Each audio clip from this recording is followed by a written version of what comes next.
7 अप्रैल 2010 Asia's biggest scrap market Mayapuri कबाड़ market new Delhi. उस शाम कबाड़ में एक ऐसी चीज आई जिसने पूरे देश को हिला के रख दिया। भागो, भागो। उसी रात मोहन सोलंकी नाम का एक शख्स भागते हुए दिल्ली की हरिनगर की सड़कों से गुजरता है। उसके फेफड़े फूले हुए थे।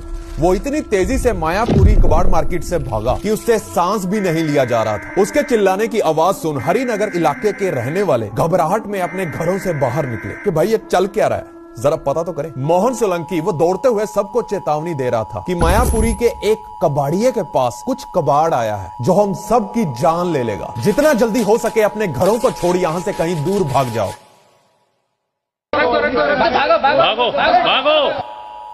फिर लोगों ने पूछा कौन है वो कबाड़िया और उस कबाड़िया के पास ऐसा कौन आया है जिसे देख तुम डर के मारे भाग रहे हो। फिर वो शख्स कांपती हुई आवाज में बोलता है, वो दिखाई नहीं देता पर वो चीज जान ले रही है। हरिनगर के निवासी ये साफ साफ देख पा रहे थे कि वो शख्स बहुत ज्यादा डरा हुआ है। इससे पहले कि इलाके वाले उसे रोक सवाल जवाब करते, वो शख्स वहां से गायब हो गया। लेकिन उसके लगातार चिल्लाने की गूंज अभी भी सुनाई दे रही और वो वही सेम लफ्ज दोहराए जा रहा था जिसे सुन इलाके के लोग सहम उठे। अब लोगों ने अपने घरों की कुंडी लगा के अपने अपने टीवी चालू किए, इस उम्मीद में कि शायद अगर कबाड़ मार्केट में कुछ हुआ होगा तो उसकी खबर टीवी पर तो जरूर चल रही होगी। लेकिन खबरों में भी सन्नाटा था, कहीं पर भी मायापुरी का कोई जिक्र नहीं था। टीवी पर नॉर्मल खबरें चल रही थी। उधर रात भी काफी हो चुकी थी। लोगों ने सोचा शायद किसी ने मजाक किया होगा। देखिए 2001 से 10 के बीच दिल्ली के अंदर मंकी मैन का भी काफी चलन था। उस वक्त अगर कोई छोटी मोटी भी घटनाएं हो जाती थी तो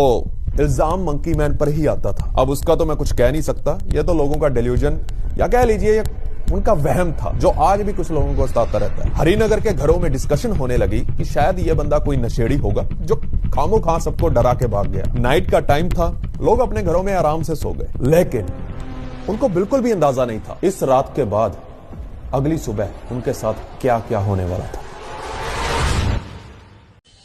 अगली सुबह आम दिनों की तरह लोग अपने घरों से बाहर निकले, लेकिन चौंकाने वाली बात तो यह थी राजौरी गार्डन, नारायण विहार, हरिनगर, जनकपुरी, दिल्ली कैंट और कीर्ति नगर की छोटी छोटी गली मोहल्लों से एक एक कर पुलिस की सैकड़ों गाड़ियां, teams of officials from AERB, DAE, BARC, BRIT experts and national disaster response force की गाड़ियां और साइंटिस्ट देश के अलग अलग कोनों से अचानक मायापुरी कबाड़ मार्केट में पहुंचने लगे। कोई जल्दबाजी नहीं है, आराम से।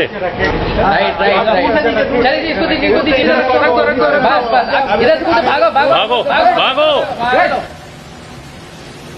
यानी जो रात को चिल्लाने वाला शख्स था वो झूठ नहीं बोल रहा था। कुछ तो सच में हुआ था उस कबाड़ मार्केट में, लेकिन किसी को समझ में नहीं आ रहा था कि आखिर हुआ क्या है। एशिया की सबसे बड़ी स्क्रैप मार्केट में कुछ तो अजीब हो रहा था। ये न्यूज पूरे देश में आग की तरह फैल गई। हर तरफ अफरा तफरी मच गई। पुलिस आसपास के इलाके में रहने वाले लोगों के घरों को खाली करवाने लगी। जैसे यहाँ पे पुलिस ने बैरिकेड्स लगा दी और यहाँ पे आपको एक भी आदमी अंदर जाता हुआ दिखा। पुलिस ने पूरी तरह से इंस्ट्रक्शंस दे दी गई है कि यहाँ पे इस इलाके में कोई भी अंदर नहीं जाएगा। कोई बिल्कुल पूरी तरीके से ये इलाका सील कर दिया गया है। पूरे इलाके की पहचान भी बदल गई। किसी को कुछ समझ ही नहीं आ रहा कि आखिर हुआ क्या है। ऊपर से सितम ये कि दुश्मन भी ऐसा जो किसी को दिखाई न दे।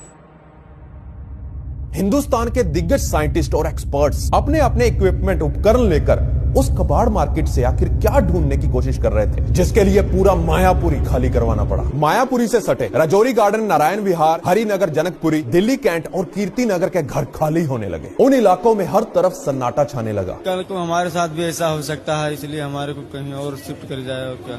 दहशत इतनी थी कि डर के मारे लोग अपने घरों में जाने से भी कतराने लगे कि कहीं उनके साथ कुछ न हो जाए। वो तो गैस के बारे में सबकी डर है जी। बाहर के पार्टी भी नहीं आ रही है, यहाँ काम धंधा भी ऐसे ठप पड़ा हुआ है। काम धंधा कोई डर से आ ही नहीं रहा है। वर्कर भी भाग रहे हैं बाहर घर।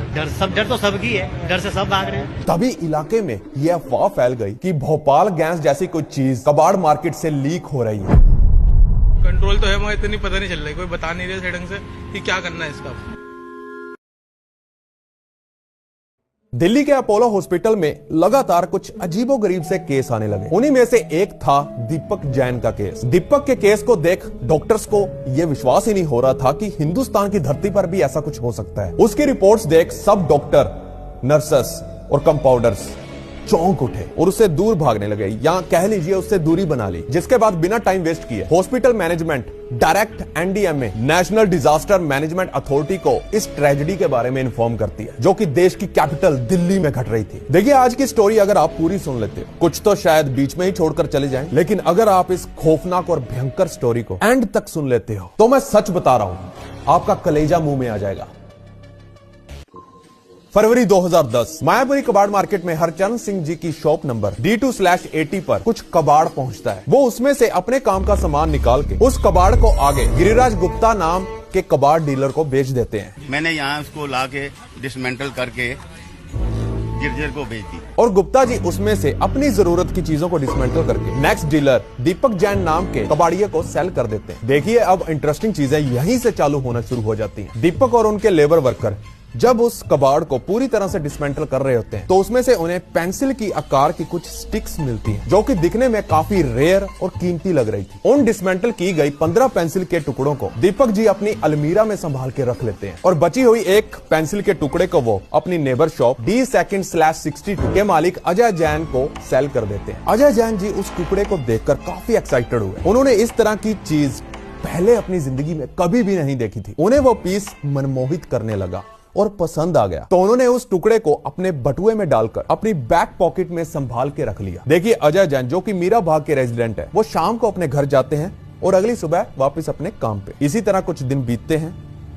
फिर अचानक उनकी तबीयत खराब होने लगी और उन पर अजीबोगरीब से सिम्टम्स दिखने लगे। जब एक दिन वो सर पर कंघा कर रहे थे तो उनके हाथ में कुछ बाल आए। अचानक ऐसे बालों का झड़ना उनकी समझ से परे था। Diarrhoea, stomach infection, skin burn के अलावा जीभ और फिंगर नेल का कलर नीला पड़ने लगा और धीरे धीरे उनके त्वचा काली पड़ती जा रही थी, साथ साथ झड़ भी रही थी। क्या है, उनके अचानक अपने आप से ही बाल बहुत ज्यादा झड़ने लग गए, साइड स्किन सारी उतरने लग गई, नाखून एकदम काले पड़ गए, शरीर काला पड़ गया। 6 बजे करीब हमारे SHO साहब मायापुरी के यहाँ पहुंचे, उन्होंने आते ही बैरियर लगवाया। और ये सब चीजें सिर्फ उन्हीं के साथ ही नहीं, बल्कि दीपक जैन और उनके लेबर वर्कर्स, उनके साथ भी सेम सिम्टम्स शो होने लगे और कबाड़ मार्केट में लोग अचानक से बीमार पड़ने लगे। इन सिम्टम्स के चलते अजय जैन, दीपक जैन और उनके वर्कर्स गौरव, राजेंद्र प्रसाद, रामजी यादव, राम कलप और उनके नेफ्यू हिमांशु जैन को हॉस्पिटलाइज करवाना पड़ा। अब डॉक्टरों को यह बिल्कुल भी समझ में नहीं आ रहा था कि ये किस तरह की अजीब बीमारी है।